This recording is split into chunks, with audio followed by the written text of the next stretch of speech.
So, my name's Andrea Fagan, as some of you should know, or if you didn't know. And I did my speech kind of different. It's just a story about me through high school. And as you see, I'm kind of inspired by Kendrick Lamar, so he's on there. And my speech is called Surviving Sorrow. I came into this place with a I know everything face. During the I know everything phase, I found myself facing everyday things. No, I'm not saying that I know it all. You know, the type to raise their hand and explain it all. But high school started with simple questions like, where was 212? Or who did the homework? I mean, that's still my favorite question because teamwork makes the dream work. At the time, I was still fairly new. The girl from Ohio had to find her own point of view. So I did. I became a pro at what I do. I love to do graphics, read and write and draw too. But I kept it pushing. Summertime was the prime time. Barbecue lingered in the air. My questions turned to, who's cooking? Summertime made me realize that time moves fast. Before I could even enjoy it, I was sitting back in class, struggling to pass. Actually, I didn't care. Grades didn't matter. I got 2 long years to become a high school graduate. I felt like a rebel. I felt like a savage. Nobody could tell me nothing, and if they did, then it low-key didn't matter. My questions turned to, who are these freshmen? Still one of my favorite questions. They act like they knew everything, which is irony at its best end.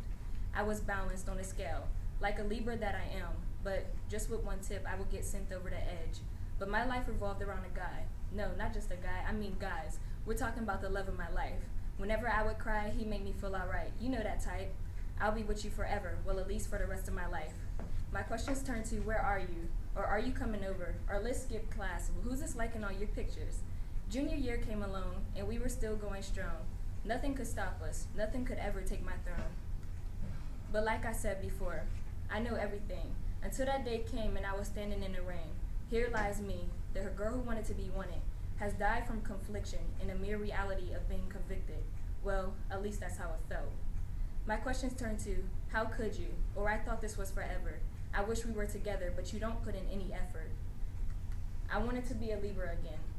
I just wanted to find my balance, but here I was falling off my scale, like an extra pound.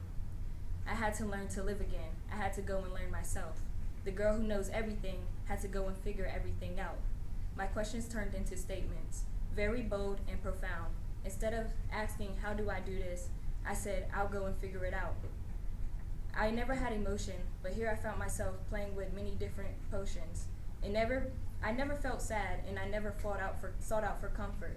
I never saw myself with no pride, so I became physically and emotionally exhausted. I had to find a hobby. I had to find an outlet.